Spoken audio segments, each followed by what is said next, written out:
The Garden Party by Katherine Mansfield. And after all, the weather was ideal. They could not have had a more perfect day for a garden party if they had ordered it. Windless, warm, the sky without a cloud.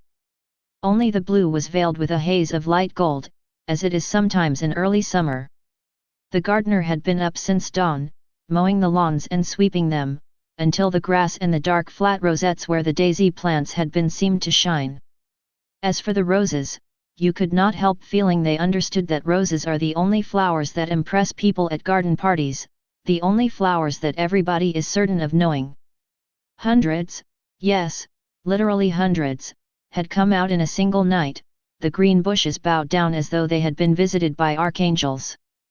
Breakfast was not yet over before the men came to put up the marquee. "Where do you want the marquee put, Mother?" "My dear child, it's no use asking me. I'm determined to leave everything to you children this year. Forget I am your mother. Treat me as an honored guest." But Meg could not possibly go and supervise the men. She had washed her hair before breakfast, and she sat drinking her coffee in a green turban, with a dark wet curl stamped on each cheek. Jose, the butterfly, always came down in a silk petticoat and a kimono jacket. "You'll have to go, Laura, you're the artistic one." Away Laura flew, still holding her piece of bread and butter. It's so delicious to have an excuse for eating out of doors, and besides, she loved having to arrange things. She always felt she could do it so much better than anybody else. 4 men in their shirt sleeves stood grouped together on the garden path. They carried staves covered with rolls of canvas, and they had big tool bags slung on their backs. They looked impressive. Laura wished now that she was not holding that piece of bread and butter, but there was nowhere to put it, and she couldn't possibly throw it away. She blushed and tried to look severe and even a little bit short-sighted as she came up to them. "Good morning," she said, copying her mother's voice. But that sounded so fearfully affected that she was ashamed, and stammered like a little girl, "Have you come? Is it about the marquee?" "That's right, miss," said the tallest of the men, a lanky, freckled fellow, and he shifted his tool bag, knocked back his straw hat and smiled down at her. "That's about it." His smile was so easy, so friendly, that Laura recovered. What nice eyes he had, small, but such a dark blue. And now she looked at the others, they were smiling too. "Cheer up, we won't bite," their smiles seemed to say. How very nice workmen were. And what a beautiful morning. She mustn't mention the morning, she must be businesslike. The marquee. Well, what about the lily lawn? Would that do? And she pointed to the lily lawn with the hand that didn't hold the bread and butter. They turned, they stared in the direction. A little fat chap thrust out his underlip, and the tall fellow frowned. "I don't fancy it," said he. "Not conspicuous enough. You see, with a thing like a marquee," and he turned to Laura in his easy way, "you want to put it somewhere where it'll give you a bang slap in the eye, if you follow me." Laura's upbringing made her wonder for a moment whether it was quite respectful of a workman to talk to her of bang slap in the eye. But she did quite follow him. "A corner of the tennis court," she suggested.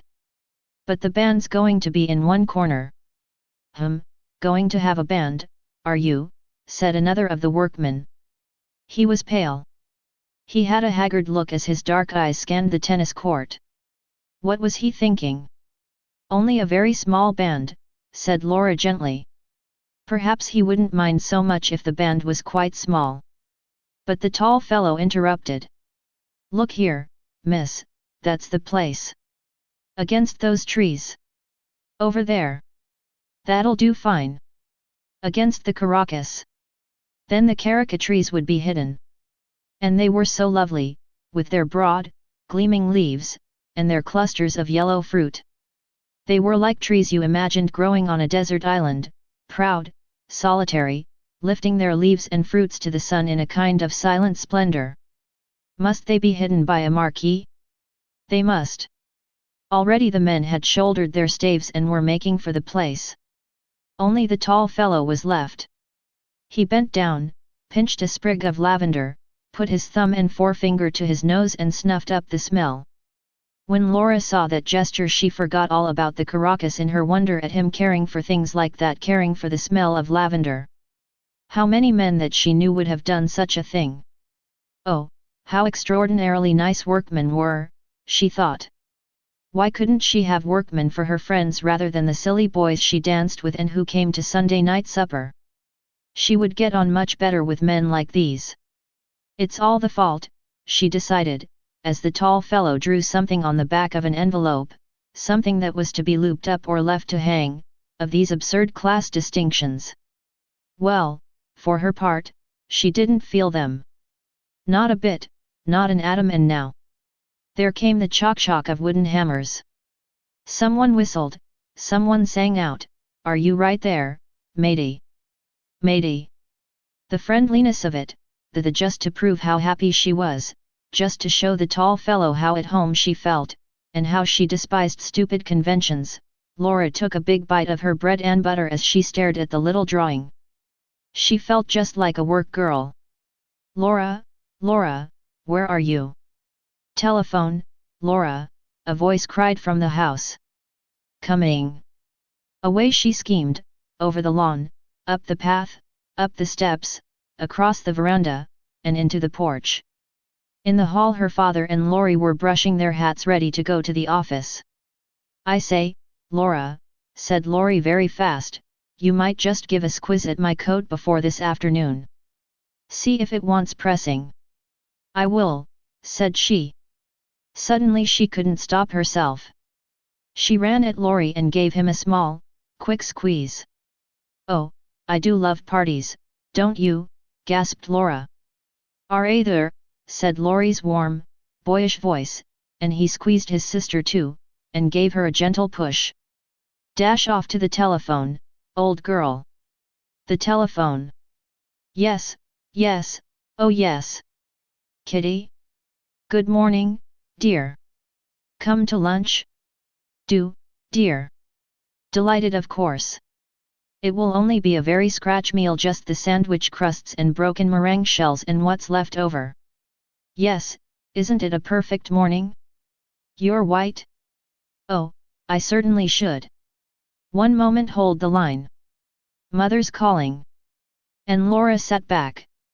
"What, Mother? Can't hear." Mrs. Sheridan's voice floated down the stairs.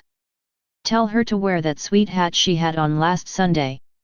Mother says you're to wear that sweet hat you had on last Sunday." "Good.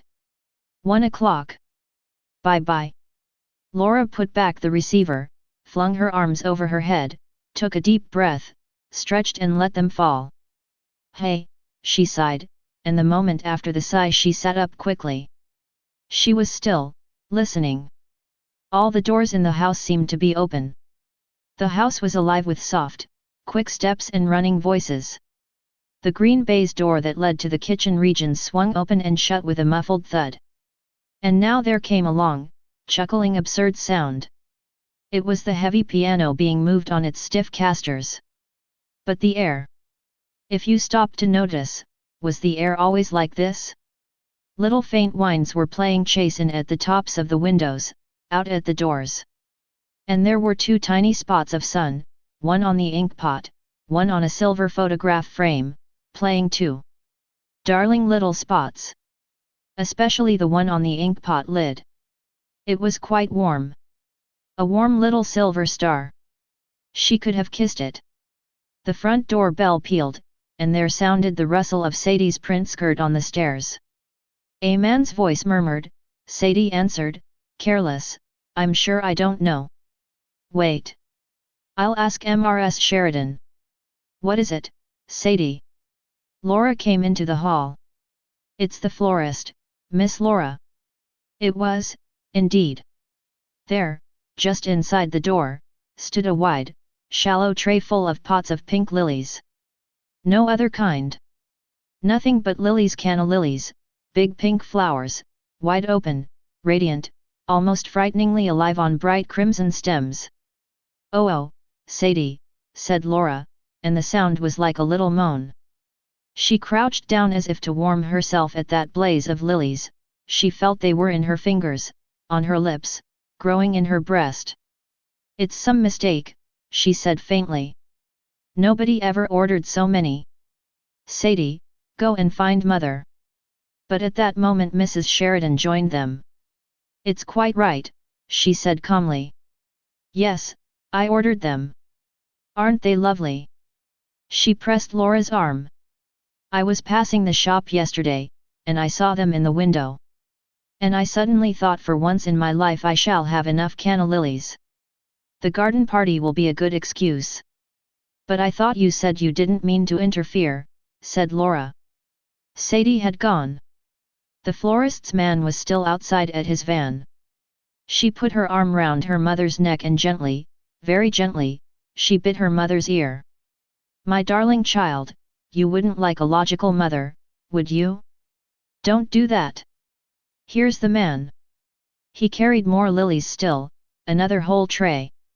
"Bank them up, just inside the door, on both sides of the porch, please," said Mrs. Sheridan. "Don't you agree, Laura?" "Oh, I do, Mother." In the drawing room Meg, Jose, and good little Hans had at last succeeded in moving the piano. "Now, if we put this Chesterfield against the wall and move everything out of the room except the chairs, don't you think?" "Quite. Hans, move these tables into the smoking room, and bring a sweeper to take these marks off the carpet." And one moment, Jose loved giving orders to the servants, and they loved obeying her. She always made them feel they were taking part in some drama. "Tell Mother and Miss Laura to come here at once." "Very good, Miss Jose." She turned to Meg. "I want to hear what the piano sounds like, just in case I'm asked to sing this afternoon. Let's try over this Life is Weary." Pom. Ta ta ta ti ta. The piano burst out so passionately that Jose's face changed. She clasped her hands. She looked mournfully and enigmatically at her mother and Laura as they came in. "This life is weary, a tear a sigh. A love that chan guess, this life is weary, a tear a sigh. A love that chan guess, and then, goodbye." But at the word goodbye, and although the piano sounded more desperate than ever, her face broke into a brilliant, dreadfully unsympathetic smile. "Aren't I in good voice, Mummy?" she beamed. "This life is weary, hope comes to die. A dream a wa kenning." But now Sadie interrupted them. "What is it, Sadie?" "If you please, Cook says have you got the flags for the sandwiches?" "The flags for the sandwiches, Sadie," echoed Mrs. Sheridan dreamily. And the children knew by her face that she hadn't got them. "Let me see." And she said to Sadie firmly, "Tell Cook I'll let her have them in 10 minutes. Sadie went. "Now, Laura," said her mother quickly, "come with me into the smoking room. I've got the names somewhere on the back of an envelope. You'll have to write them out for me. Meg, go upstairs this minute and take that wet thing off your head. Jose, run and finish dressing this instant. Do you hear me, children, or shall I have to tell your father when he comes home tonight? And, Jose, pacify Cook if you do go into the kitchen, will you? I'm terrified of her this morning." The envelope was found at last behind the dining room clock, though how it had got there Mrs. Sheridan could not imagine. "One of you children must have stolen it out of my bag, because I remember vividly cream cheese and lemon curd. Have you done that?" "Yes." Egg and Mrs. Sheridan held the envelope away from her. "It looks like mice." "It can't be mice, can it?" "Olive, pet," said Laura, looking over her shoulder. "Yes, of course, Olive. What a horrible combination it sounds. Egg and Olive." They were finished at last, and Laura took them off to the kitchen. She found Jose there pacifying the cook, who did not look at all terrifying. "I have never seen such exquisite sandwiches," said Jose's rapturous voice. "How many kinds did you say there were, cook?" 15. 15, Miss Jose. "Well, cook, I congratulate you. Cook swept up crusts with the long sandwich knife and smiled broadly. Godbeers has come, announced Sadie, issuing out of the pantry. She had seen the man pass the window. That meant the cream puffs had come. Godbeers were famous for their cream puffs. Nobody ever thought of making them at home. Bring them in and put them on the table, my girl, ordered Cook. Sadie brought them in and went back to the door. Of course Laura and Jose were far too grown up to really care about such things. All the same, they couldn't help agreeing that the puffs looked very attractive. Very. Cook began arranging them, shaking off the extra icing sugar. Don't they carry one back to all one's parties, said Laura. I suppose they do, said practical Jose, who never liked to be carried back. They look beautifully light and feathery, I must say. Have one each, my dears, said Cook in her comfortable voice. Your ma won't know. Oh, impossible. Fancy cream puffs so soon after breakfast. The very idea made one shudder. All the same, 2 minutes later Jose and Laura were licking their fingers with that absorbed inward look that only comes from whipped cream. Let's go into the garden, out by the back way, suggested Laura. I want to see how the men are getting on with the marquee. They're such awfully nice men. But the back door was blocked by Cook, Sadie, Godbeer's man, and Hans. Something had happened. Tuck tuck tuck, clucked Cook like an agitated hen. Sadie had her hand clapped to her cheek as though she had toothache. Hans's face was screwed up in the effort to understand. Only Godbeer's man seemed to be enjoying himself, it was his story. What's the matter? What's happened? There's been a horrible accident, said Cook. A man killed. A man killed. Where? How? When? But Godbeer's man wasn't going to have his story snatched from under his nose. Know those little cottages just below here, miss? Know them? Of course, she knew them. Well, there's a young chap living there, name of Scott, a carter. His horse shied at a traction engine, corner of Hawk Street this morning, and he was thrown out on the back of his head. Killed. Dead. Laura stared at Godbeer's man.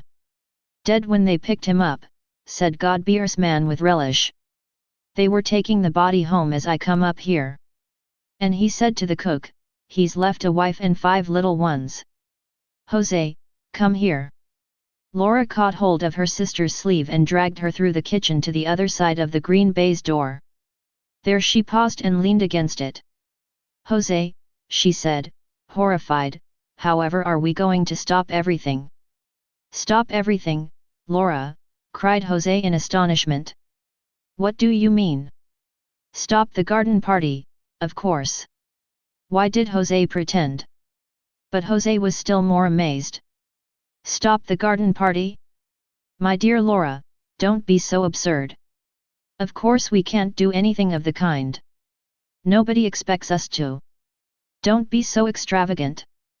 But we can't possibly have a garden party with a man dead just outside the front gate. That really was extravagant, for the little cottages were in a lane to themselves at the very bottom of a steep rise that led up to the house. A broad road ran between. True, they were far too near. They were the greatest possible eyesore, and they had no right to be in that neighborhood at all. They were little mean dwellings painted a chocolate brown. In the garden patches there was nothing but cabbage stalks, sick hens and tomato cans. The very smoke coming out of their chimneys was poverty-stricken. Little rags and shreds of smoke, so unlike the great silvery plumes that uncurled from the Sheridans' chimneys. Washerwomen lived in the lane and sweeps and a cobbler, and a man whose house front was studded all over with minute bird cages. Children swarmed. When the Sheridans were little they were forbidden to set foot there because of the revolting language and of what they might catch. But since they were grown up, Laura and Laurie on their prowls sometimes walked through.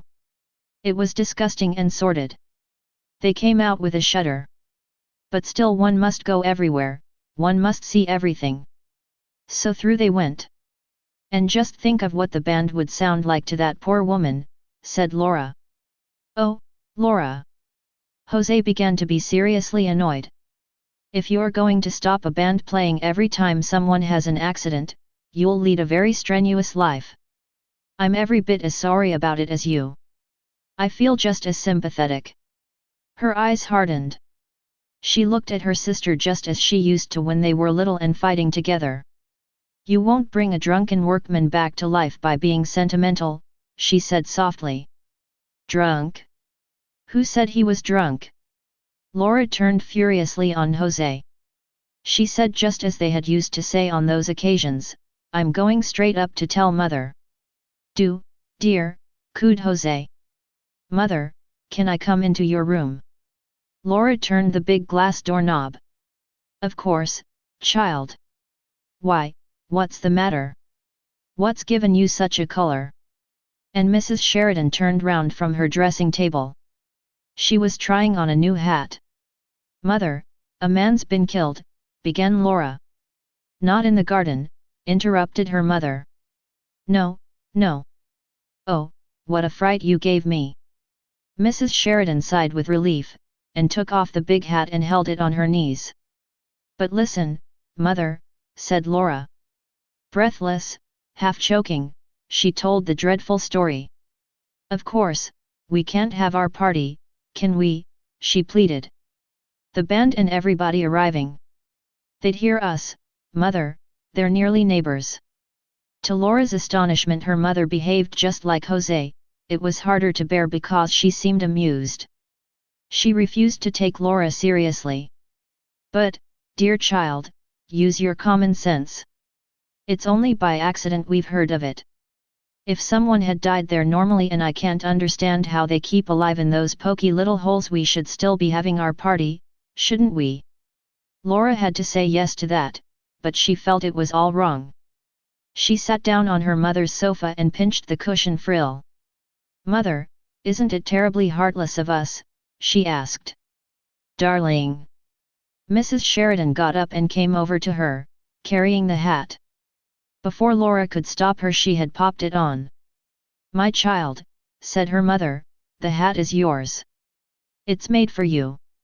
It's much too young for me. I have never seen you look such a picture. Look at yourself. And she held up her hand mirror. But, Mother, Laura began again. She couldn't look at herself, she turned aside. This time Mrs. Sheridan lost patience just as Jose had done. You are being very absurd, Laura, she said coldly. People like that don't expect sacrifices from us. And it's not very sympathetic to spoil everybody's enjoyment as you're doing now. I don't understand, said Laura, and she walked quickly out of the room into her own bedroom. There, quite by chance, the first thing she saw was this charming girl in the mirror, in her black hat trimmed with gold daisies, and a long black velvet ribbon. Never had she imagined she could look like that. Is Mother right? She thought. And now she hoped her mother was right. Am I being extravagant? Perhaps it was extravagant. Just for a moment she had another glimpse of that poor woman and those little children, and the body being carried into the house. But it all seemed blurred, unreal, like a picture in the newspaper. I'll remember it again after the party's over, she decided. And somehow that seemed quite the best plan. Lunch was over by 1:30. By 2:30 they were all ready for the fray. The green-coated band had arrived and was established in a corner of the tennis court. My dear, trilled Kitty Maitland, aren't they too like frogs for words? You ought to have arranged them round the pond with the conductor in the middle on a leaf. Laurie arrived and hailed them on his way to dress. At the sight of him Laura remembered the accident again. She wanted to tell him. If Laurie agreed with the others, then it was bound to be all right. And she followed him into the hall. Laurie. Hello, he was halfway upstairs, but when he turned round and saw Laura he suddenly puffed out his cheeks and goggled his eyes at her. My word, Laura. You do look stunning, said Laurie. What an absolutely topping hat. Laura said faintly, is it, and smiled up at Laurie, and didn't tell him after all. Soon after that people began coming in streams. The band struck up, the hired waiters ran from the house to the marquee. Wherever you looked there were couples strolling, bending to the flowers, greeting, moving on over the lawn. They were like bright birds that had alighted in the Sheridans' garden for this one afternoon, on their way to where? Ah, what happiness it is to be with people who all are happy, to press hands, press cheeks, smile into eyes. Darling Laura, how well you look! What a becoming hat, child! Laura, you look quite Spanish. I've never seen you look so striking. And Laura, glowing, answered softly, have you had tea? Won't you have an ice? The passion fruit ices really are rather special. She ran to her father and begged him. Daddy darling, can't the band have something to drink? And the perfect afternoon slowly ripened, slowly faded, slowly its petals closed. Never a more delightful garden party. The greatest success. Quite the most. Laura helped her mother with the goodbyes. They stood side by side in the porch till it was all over. All over, thank heaven, said Mrs. Sheridan. Round up the others, Laura. Let's go and have some fresh coffee. I'm exhausted. Yes, it's been very successful. But oh, these parties, these parties. Why will you children insist on giving parties? And they all of them sat down in the deserted marquee. Have a sandwich, Daddy dear. I wrote the flag. Thanks. Mr. Sheridan took a bite and the sandwich was gone. He took another. I suppose you didn't hear of a beastly accident that happened today, he said. My dear, said Mrs. Sheridan, holding up her hand, we did. It nearly ruined the party. Laura insisted we should put it off. Oh, mother. Laura didn't want to be teased about it. It was a horrible affair all the same, said Mr. Sheridan. The chap was married too. Lived just below in the lane, and leaves a wife and half a dozen kiddies, so they say. An awkward little silence fell. Mrs. Sheridan fidgeted with her cup. Really, it was very tactless of father. Suddenly she looked up. There on the table were all those sandwiches, cakes, puffs, all uneaten, all going to be wasted. She had one of her brilliant ideas. I know, she said. Let's make up a basket. Let's send that poor creature some of this perfectly good food. At any rate, it will be the greatest treat for the children. Don't you agree? And she's sure to have neighbors calling in and so on. What a point to have it already prepared. Laura. She jumped up. Get me the big basket out of the stairs cupboard. But, mother, do you really think it's a good idea? Said Laura. Again, how curious, she seemed to be different from them all. To take scraps from their party. Would the poor woman really like that? Of course. What's the matter with you today? An hour or two ago you were insisting on us being sympathetic, and now? Oh well. Laura ran for the basket. It was filled, it was heaped by her mother. Take it yourself, darling, said she. Run down just as you are. No, wait, take the arum lilies too. People of that class are so impressed by arum lilies.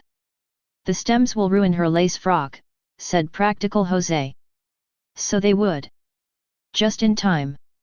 Only the basket, then. And, Laura. Her mother followed her out of the marquee. Don't on any account. What mother? No, better not put such ideas into the child's head. Nothing. Run along. It was just growing dusky as Laura shut their garden gates. A big dog ran by like a shadow. The road gleamed white, and down below in the hollow the little cottages were in deep shade. How quiet it seemed after the afternoon.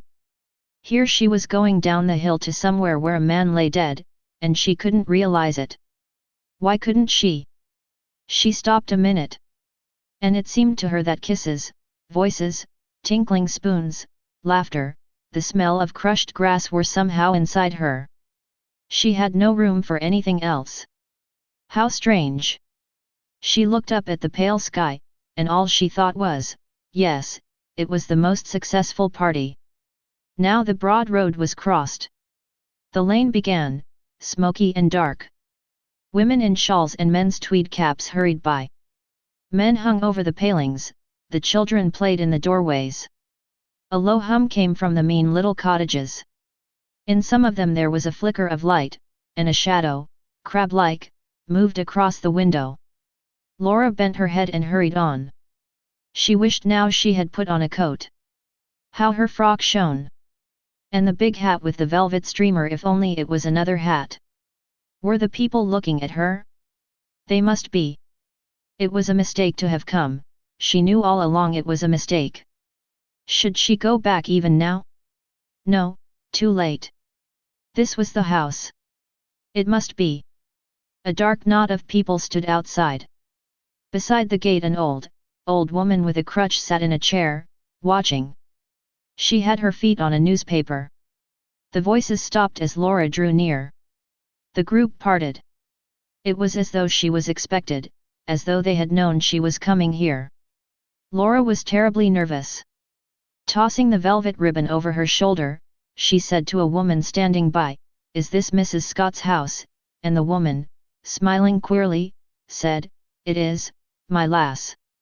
"Oh, to be away from this!" She actually said, "Help me, God," as she walked up the tiny path and knocked. To be away from those staring eyes, or be covered up in anything, one of those women's shawls even. "I'll just leave the basket and go," she decided. "I shan't even wait for it to be emptied." Then the door opened. A little woman in black showed in the gloom. Laura said, "Are you Mrs. Scott?" But to her horror the woman answered, "Walk in, please, miss," and she was shut in the passage. "No," said Laura, "I don't want to come in. I only want to leave this basket. Mother sent." The little woman in the gloomy passage seemed not to have heard her. "Step this way, please, miss," she said in an oily voice, and Laura followed her. She found herself in a wretched little low kitchen, lighted by a smoky lamp. There was a woman sitting before the fire. Said the little creature who had let her in. It's a young lady." She turned to Laura.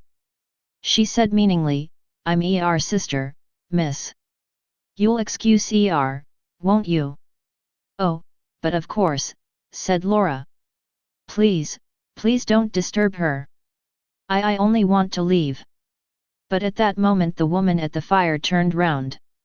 Her face, puffed up, red, with swollen eyes and swollen lips, looked terrible.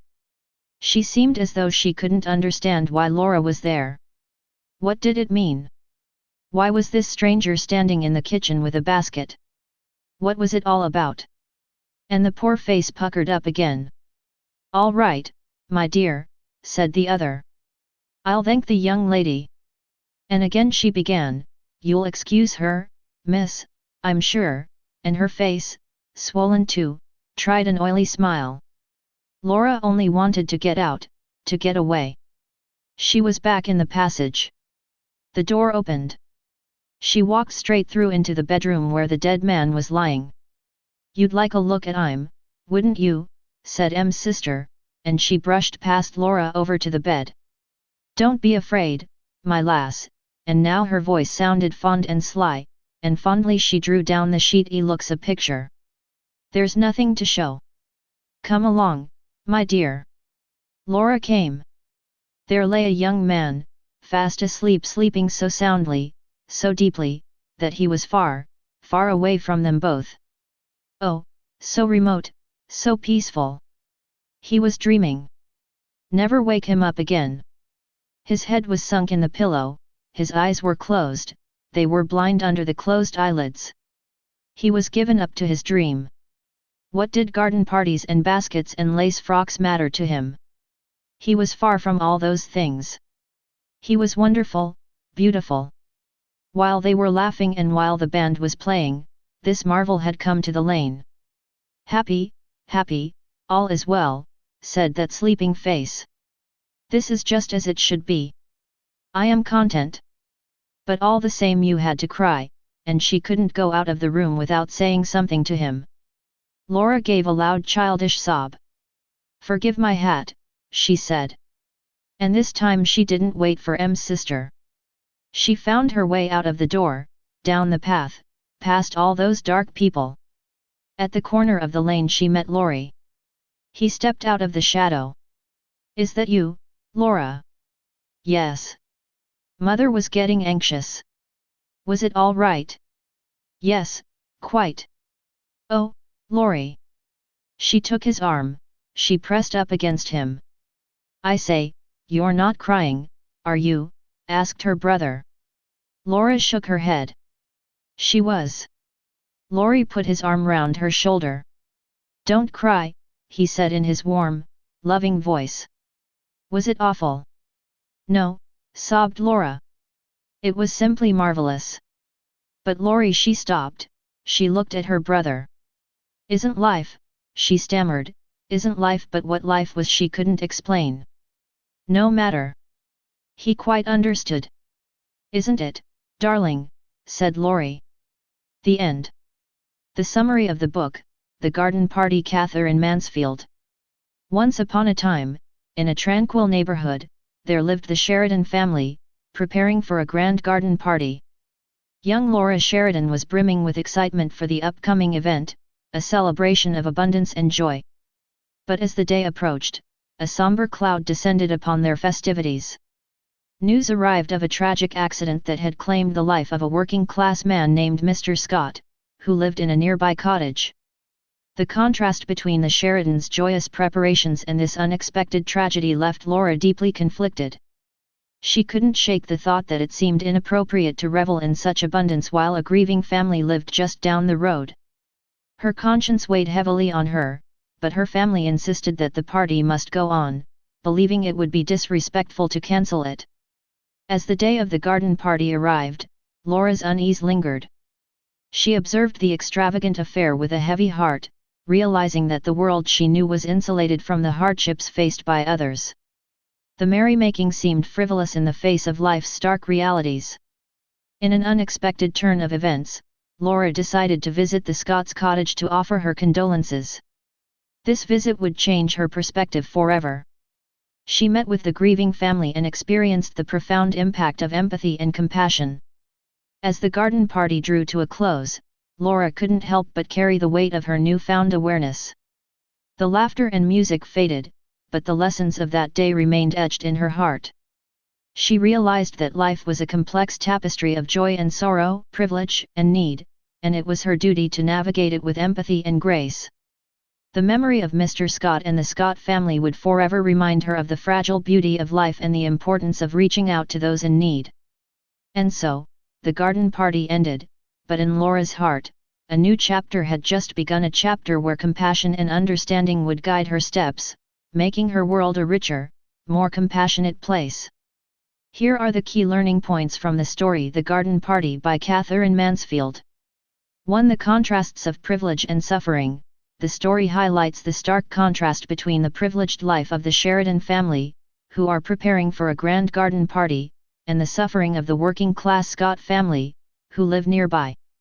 This sharp juxtaposition serves as a central theme, prompting readers to contemplate class distinctions and societal privilege. 2. Empathy and compassion.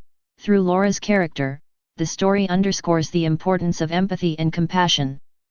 Laura's decision to visit the grieving Scott family and offer her condolences signifies a growing awareness of the world beyond her sheltered existence.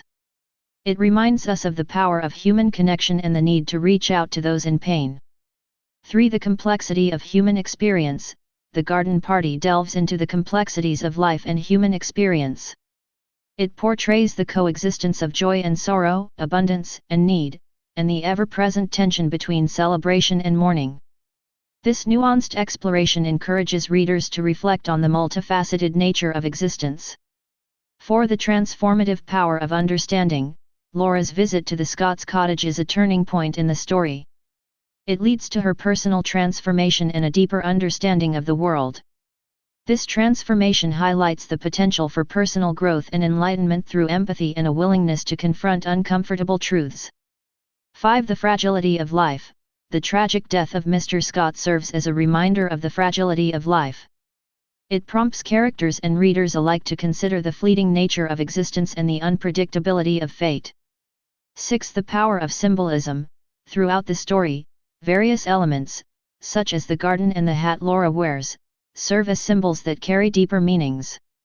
These symbols add layers of complexity to the narrative and invite readers to interpret the story on multiple levels. 7. The human connection. The garden party ultimately emphasizes the significance of human connection. It suggests that, regardless of social class or privilege, we are all part of the same human family, and acts of kindness and empathy can bridge the gaps that often divide us. These key learning points highlight the rich themes and thought-provoking elements that make The Garden Party by Katherine Mansfield a compelling and enduring work of literature. Thank you for listening.